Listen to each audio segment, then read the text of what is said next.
Some lives are so epic, so drenched in power, conquest, and drama, that their endings could never be ordinary. For most, death is a solemn moment of rest, but for these figures, it marked the start of bizarre journeys that defy reason. From corpses turned into political pawns, to final wishes so ruthless they demanded mass murder, to monks who mummified themselves alive, these stories blur the line between devotion and madness. History's strangest burials are more than macabre curiosities. They reveal how far humanity will go in its unending quest for power, belief, and immortality. At number 1, we begin with the legendary mystery of the secret grave of Genghis Khan. Few figures in history command as much awe and fear as Genghis Khan, the man who rose from humble beginnings as Temujin to establish the largest contiguous empire the world has ever known. His conquests reshaped Eurasia, but his final wish ensured that even in death, his presence would remain shrouded in secrecy. According to ancient accounts, the funeral procession was a terrifying event in itself. As 800 loyal soldiers carried the body of their Khan back to Mongolia, they slaughtered every passerby they encountered to prevent any witness from discovering the burial route. Once the body reached a remote mountain, he was interred in a hidden grave. But the secrecy did not end there. Another group of soldiers was ordered to execute the gravediggers, leaving no living person who knew the location. To erase all traces, 1,000 horses trampled the earth, flattening the land beyond recognition. Some legends even suggest that an entire river was diverted to flow directly over his burial site, forever concealing the tomb beneath nature itself. For over 8 centuries, explorers, archaeologists, and fortune seekers have searched for the resting place of Genghis Khan, yet none have succeeded. Mongolian tradition warns that finding the grave would unleash a catastrophic curse, even the end of the world. This chilling blend of brutality, secrecy, and superstition makes the Great Khan's burial one of the most enigmatic and bizarre funerary mysteries in recorded history. At number 2, we encounter one of the most shocking acts of vengeance in history, the posthumous execution of Oliver Cromwell. Oliver Cromwell, remembered as the man who led the English Civil War, overthrew the monarchy and orchestrated the execution of King Charles I, met an unusual fate even after his death. In 1658, he died as Lord Protector of England and was buried in Westminster Abbey with royal honors, his body enclosed in a lead coffin inside a wooden casing, lying beside monarchs he had dethroned. But his rest was not to last. In 1660, when Charles II reclaimed the throne during the Restoration, he sought revenge against those who had condemned his father. Cromwell's corpse, along with those of fellow regicides Henry Ironton and John Bradshaw, was exhumed 3 years after burial. On January 30th, 1661, exactly 12 years after Charles I's execution, Cromwell's embalmed body was subjected to a macabre public punishment. Dragged on a sledge through the streets of London, his corpse was taken to Tyburn, where it was hanged in chains until evening. Afterwards, the executioner severed his head, requiring 8 strokes to finish the grisly job. The head was displayed on a 20-foot spike above Westminster Hall as a warning, where it remained for over 20 years, rotting under public gaze. This grotesque display served as a chilling reminder of royal authority and the fate awaiting those who dared to oppose the crown. Cromwell's posthumous punishment stands out as one of history's strangest executions, where even the grave offered no protection from vengeance. At number 3, we move to a tale steeped in myth and misunderstanding, Mozart's misunderstood final note. The image of Wolfgang Amadeus Mozart being tossed into a pauper's mass grave has haunted popular imagination for centuries, painting the death of the musical genius in tragic strokes. Films, books, and folklore have perpetuated the idea of the destitute composer, abandoned in death as he was in life. But reality tells a more nuanced story. In 1791, when Mozart died at just 35, he was not wealthy, but he was not discarded either. Vienna's burial customs at the time did not permit permanent graves for common citizens. Instead, non-aristocrats were interred in communal plots, with coffins placed side by side and marked by simple wooden crosses. After a period of 5 to 10 years, these graves were typically reused and the remains often crushed to make way for new burials. Mozart's burial was therefore standard practice, not a disgrace. The mystery arose later when the grave's location was lost due to the absence of permanent markers. His widow, perhaps seeking sympathy and support for preserving his musical legacy, leaned into the narrative of a forgotten genius. Over time, the myth of the pauper's grave overshadowed the truth. The only macabre relic tied to him is a skull, allegedly preserved by a gravedigger who claimed it was Mozart's. Its authenticity has never been proven, but it adds to the intrigue surrounding his death.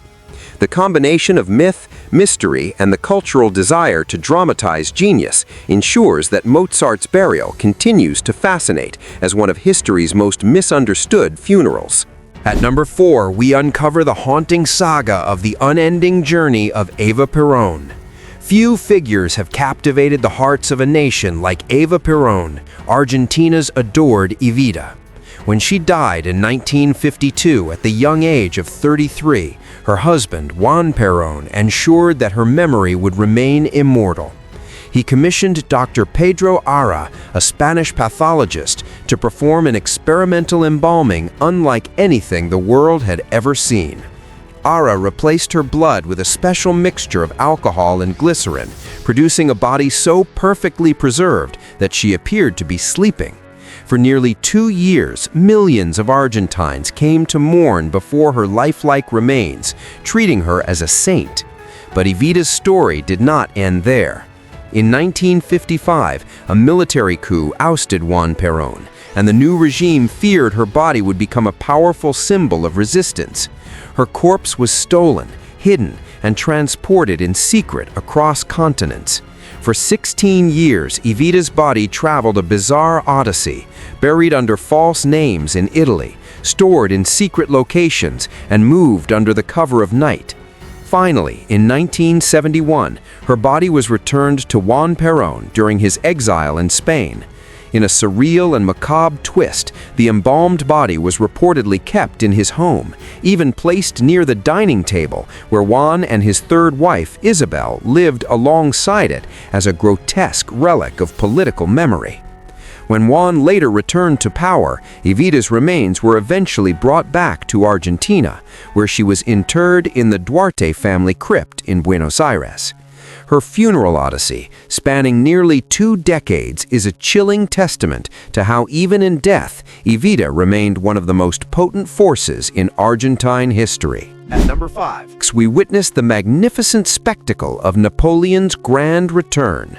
Napoleon Bonaparte, the man who once commanded Europe's destiny, ended his days in lonely exile on the remote island of St. Helena. After his death in 2021, he was laid to rest in a modest grave, far removed from the glory he once embodied.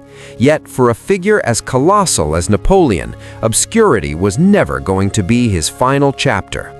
Nearly 2 decades later, in 1840, France's king Louis-Philippe launched the Retour des Cendres, or Return of the Ashes, a mission to reclaim Napoleon's remains and use his enduring legacy as a tool for national unity. The operation became one of the most elaborate funerary spectacles in modern history. His coffin traveled over 7,200 kilometers, journeying from the South Atlantic across oceans, rivers, and borders until it reached the heart of Paris. On December 15, 1840, the streets of the city transformed into a theater of triumph. A colossal 13-ton funeral carriage, draped in imperial symbols and drawn by 16 horses, carried the coffin through avenues thronged with cheering crowds. Thousands waved flags, martial bands played martial tunes, and the emperor's return became less a burial and more a coronation in death. Eventually, his body was entombed at Les Invalides in Paris, beneath a monumental dome that still attracts visitors from across the world. Napoleon's bizarre posthumous journey, equal parts political propaganda and national theater, demonstrates how some leaders wield power long after their final breath. His funeral was not a goodbye. It was a resurrection of legend. At number 6, we explore the strange legend of Alexander the Great's honeyed demise. Alexander the Great, the undefeated conqueror who built one of the largest empires of antiquity, met a mysterious end in Babylon in 323 BCE. His death shocked the world, but it was his treatment in death that turned into legend. Ancient accounts claim that his generals, desperate to preserve his body for its long journey back to Macedonia, sealed him inside a golden sarcophagus filled with honey. This bizarre choice was not symbolic, it was practical. Honey, with its natural antibacterial properties and ability to dehydrate microorganisms, acted as an effective preservative, keeping Alexander's corpse lifelike for extended periods. Such a method was known to Egyptians and Assyrians, who sometimes used honey for embalming, but never on such a grand and mythical scale. The mellified man, as some historians have called it, became a tale that blurred the line between fact and legend. While his generals squabbled over control of his empire, his preserved body became an object of political importance, paraded as a symbol of legitimacy. Yes, the ultimate fate of Alexander's remains remains one of history's greatest mysteries. His tomb was said to have been moved several times, from Babylon to Memphis to Alexandria, before vanishing entirely from record. For centuries, rulers and explorers sought his burial site, but no trace has ever been found. The story of his honey-preserved body lingers as one of antiquity's strangest funerary accounts, a sweet yet eerie footnote to the legacy of a man who refused to fade, even in death. At number 7, we delve into one of the most extreme paths to immortality, the self-mummification of Sokushin Butsu monks. In the mountains of northern Japan, a group of Shingon Buddhist monks pursued a practice so grueling and bizarre that it blurred the boundary between life and death. Known as Sokushin Butsu, this ritual of self-mummification was not considered suicide, but the ultimate test of devotion and spiritual transcendence. The process began with the monk adopting a tree-eating diet, consuming nothing but nuts, roots, bark, and berries. Over years, this stripped his body of fat and muscle, leaving behind only skin and bone. But the ordeal intensified. The monks then drank a poisonous tea brewed from the toxic sap of the urushi tree, a substance used to make lacquer. This not only induced vomiting and further malnourishment, but also made the body poisonous to insects and microbes, preventing decay after death. The final act of this living ritual was a chilling one. The monk would descend into a small underground chamber, sit in meditation, and be sealed inside a pine box barely larger than his body. A bamboo tube provided air, while a bell allowed him to signal to his attendants that he remained alive. Each day, the bell grew weaker until it fell silent, marking his death. The tomb was then sealed for 1,000 days. When it was reopened, if the body had naturally mummified, the monk was revered as a Sokushin Butsu, enshrined in a temple as proof of his spiritual victory. This bizarre ritual, both horrifying and awe-inspiring, reflects a level of discipline and devotion unmatched in human history. At number 8, we board a vessel into the afterlife, the Viking warrior of Gokstad. For the Vikings, death was not the end, but the beginning of a new journey. Nowhere is this belief better displayed than in the 9th century burial discovered near Sandefjord, Norway, the Gokstad ship. This magnificent vessel, carved from oak and adorned with shields, became the final resting place of a powerful warrior. Inside, archaeologists discovered the remains of a man buried with extraordinary wealth and status. His bed, weapons, animals, and even horses accompanied him into eternity. For generations, many believed the tomb belonged to King Olaf Geirstad Alf, a legendary ruler, but modern scientific analysis shattered the legend. The skeletal remains showed the man had died around 901 CE, decades after Olaf's death. He was exceptionally tall and powerfully built for his era, his bones bearing evidence of violent, unhealed wounds, suggesting he perished in battle. Whoever he was, his burial was anything but ordinary.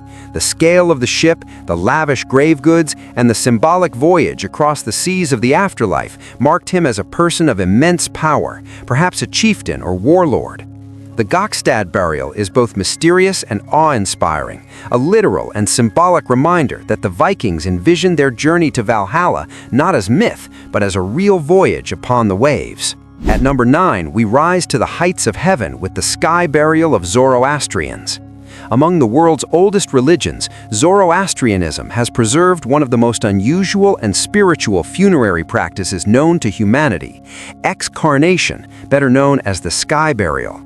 To Zoroastrians, a dead body is nasu, or unclean, and allowing it to contaminate sacred elements, earth, water, air, or fire, is a grave sin. Thus, burial and cremation are forbidden. Instead, the dead are carried to towering circular stone structures called dokmas, or towers of silence. The design of these towers is both simple and profound.